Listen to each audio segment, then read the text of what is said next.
Bismillah walhamdulillah wassalatu wassalamu ala rasulillah wa ala alihi wa sahbihi wa sallam. Assalamu alaikum everyone. Welcome to lesson 23 of the Essentials of Arabic Grammar. And today we're going to be talking about a concept known as al-munasaba. And in the last two lessons, we took a look at some very important concepts when it comes to understanding the ism, right? And the jumla ismiya in particular when it comes to implicit signs of i'rab. And today we continue with that theme, right? This theme of nouns with implicit i'rab. And we're wrapping up this chapter with this concept, al-munasaba, which I've translated here in the title as the connection. And so we're going to dive into why, right? We're going to take a look at what is al-munasaba? How exactly does this rule apply to nouns? And how does it differ from the ism manqus, for example? We're also going to take a look at some examples from the Quran and see why this particular rule is very, very important when it comes to understanding the Arabic language, especially when we're talking about Quranic Arabic and understanding literary Arabic as a whole. Right? So whenever ana is attached to an ism, the letter prior takes a kasra just for rhythm. Any sign that showed on this ism before, add a kasra and it's not needed anymore. The word kitabun has a sign that's explicit, while kitabi has a sign that's implicit. If you ever see this form of possession, ya and kasra always have a connection. So I start here by saying whenever ana is attached to an ism, and we know that the attached version of the pronoun ana is ya. But I say ana here instead of ya so that we can have this discussion and be able to distinguish between ya ul mutakallim, which is the term that represents the attached pronoun form of ana, right?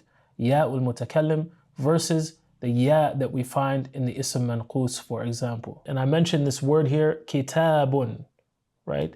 Having a sign that's explicit, right? This dhammatain at the end of the word. Whereas kitabi has a sign that's implicit. And this is because whenever we attach ya ul mutakallim, right, this attached version of the pronoun ana to any particular ism, whatever vowel showed on this ism before, right, which was this dhammatain, add a kasra and it's not needed anymore, right? So we see this kasra here, and this is in order to accommodate the letter ya ul mutakallim. Right? So instead of a book, now it's my book. So whenever we see this form of possession, right, this idafa construct, and remember, anytime that we find a pronoun attached to an ism, it's going to be a mudaf ilayhi to the ism that it's attached to. But when we're speaking specifically about ya ul mutakallim, right, this ya representing ana being attached to an ism, whenever we see this type of possession, this type of idafa fragment, know that ya and kasra always have a connection, right? And this is al-munasaba, meaning connection, harmony. It's a grammatical concept that changes the vowel at the end of an ism to a kasra when ya ul mutakallim, when this letter ya that represents the attached pronoun ana is attached to it. And this is done for rhythm, right? For flow, so that there is harmony, right? So we can see here that this ism, kitabun, is in the state of rafa, it's marfu'. But when I connect ya ul mutakallim to it, that dhamma is replaced with a kasra. Now this does not mean that kitabi, my book, is in the state of jar, right? The dhamma here is implicit, right? It's implied. Similarly, for example, in a case where this particular ism that I'm connecting ya ul mutakallim to is in the state of nasb. Notice here we have fathatain, right? Kitaban, a book. Now if I want to say my book, any vowel that showed on this ism before, i.e. this fathatain, right, add a kasra and it's not needed anymore, right?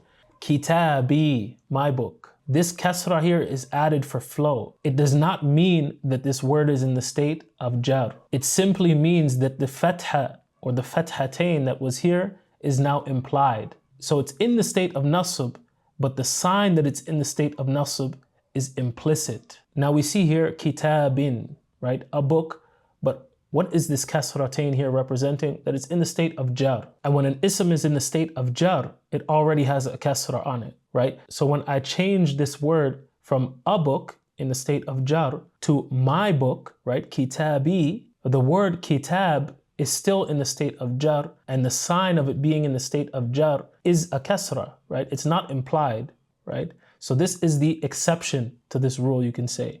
So when this type of idafa construct occurs and the ism is in the state of jar already, the sign of it being in the state of jar, i.e. the kasra or kasratain, is not implicit, it's not implied. It is actually apparent. This is the ultimate student's guide to Quranic and literary Arabic, a structured curriculum on its own. To date, this channel is not monetized. I don't make any money off of these videos, but these videos are not free to create. I invest my own resources and time and energy and efforts into creating this content solely for your benefit. And so instead of buying a $5 latte at one of these overpriced cafes, I encourage you to support the channel and other important projects in the works by purchasing your copy of the Essentials of Arabic Grammar at shop.arabicessentialshub.com. Let's take a look at some examples from the Quran to further demonstrate this point. And we see here in this ayah, بَلَا قَدْ جَاءَتْكَ آيَاتِي فَكَذَّبْتَ بِهَا. Rather, my ayat, my signs, Allah Ta'ala is saying, have already came to you, right? They've already reached you and you denied them, right? جَاءَت here, a verb. This attached pronoun, kaf, right, for anta, you, is in the state of nasb. It's the object of this verb. And then we have here ayati, right? Ayati is actually the doer of this verb, right? It's the fa'il for this verb, which means it's in the state of rafa. It's marfu'. So the original word here is ayatun, right? But now we have this idafa construct created with ya'ul mutakallim. And so whatever vowel showed on this word before, add a kasra and it's not needed anymore, right? It becomes ayati. But this kasra here is just for flow, right? It's just to create harmony. What's actually happening here is that there is a dhammatain on the ta. It's in the state of rafa. The i'rab for ayat is implied. This is a very subtle concept that is super important to understand, right? Let's take a look at another example from the Quran. And we see here in this ayah, قال ربي إني ظلمت نفسي فاغفر لي فغفر له إنه هو الغفور الرحيم. قال ربي, right? He said, my Lord. And this is not the word that we're looking at in this ayah, but just to give you some additional benefit here, we see Rabbi. Is Rabbi in the state of jar? Looks like it, right? But there is absolutely nothing that is impacting the word Rabbi in order for it to be in a state of jar. And that's because it's not in the state of jar. We're actually seeing here al-munasaba. And you're asking, well, where is ya'ul mutakallim? It's dropped to make this word light on the tongue due to its constant usage, right? So it's actually Rabbi, but here it's dropped, Rabbi. And also it gives us some additional benefit in understanding the urgency with which Musa alayhi salam called upon Allah Ta'ala, made dua to Allah subhanahu wa ta'ala. It's not Rabbi. And notice even in the translation, he didn't say he said. No, he said he pleaded, right? This was a serious moment. Rabbi. Also another additional benefit here, right? Rabbi is actually mansub. It's in the state of nasb. And I'm going off on a tangent here, but before the word Rabbi is the harf nida, the ya that is used to call, which is why Rabbi is actually mansub, right? And we won't dive into that too much, but this is why these things are very, very, very important to understand. This is why i'rab is very, very important to understand, because this is something very much prevalent in the Arabic language. Many of times you will find particular words are hidden. You'll find particular prepositions are hidden. You'll find that particular pronouns are hidden. Like in this case, ya'ul mutakallim is hidden, for example. Sometimes a sentence will just start with a word being in the state of jar, for example. It really is. But it's because there's a preposition hidden. I'm just introducing you guys to these little tidbits here and there so that we can build on this in the future, inshallah, right? What we're really looking at here is the word nafsi, right? So Rabbi inni, my Lord, indeed, dhalamtu, right? Dhalamtu is a verb. Yani I've done wrong. I've oppressed someone or something. Right? It's a verb. And what follows is nafsi. And we know that the object of a verb is typically in the state of nasb, right? And so nafsi here is actually mansub, right? It's in the state of nasb. This kasra here is what? Due to al-munasaba, right? It's to create harmony with this idafa construct, with ya'ul mutakallim being attached to this particular ism. And so the fatha here is actually muqaddar, right? It's implied. Let's take a look at this last example here. يقول يا ليتني قدمت لحياتي. This particular person will show up on the day of judgment, right? يقول, he will say, يا ليتني, right? قدمت لحياتي. If only I had sent forth something, yani some good for my life, right? Referring to the hereafter, right? If only I had sent forward some good. And we only have one more very important concept after this chapter to address before we get into the verb. So I think it's only right that we begin introducing some more of these verbs, right?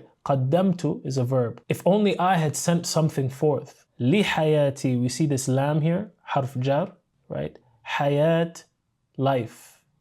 حياتي, my life. So notice that we have this kasra here, but it's not simply here for flow. It's not simply here on account of al-munasaba, right? Because hayat is actually in the state of jar due to this lam here, right? Li. And the sign that it's in the state of jar is kasra. The vowel here is not implied, right? It's not hidden. So this is very, very important to understand here, right? This concept of al-munasaba, right? This harmony that's created by adding a kasra when we connect ya al-mutakallim to an ism, creating this idafa construct. The i'rab of these particular asma are implied only in the state of rafa and nasb, right? Not in the state of jar. In the state of jar, it's apparent. With that, we complete this lesson on al-munasaba, a very subtle but extremely important rule to know in relation to an idafa formed with ya al-mutakallim. We've also now completed chapter 7. There's only one chapter left and a very important concept on mamnu' min as-sarf that we'll complete before we dive into the verb, which is going to be super important and super fun as well, inshallah. If you found this lesson beneficial, share your feedback in the comments. Don't forget to like, share this video, and subscribe to the channel. This helps the algorithm and gives this video a chance to reach other people who may be able to benefit as well, inshallah.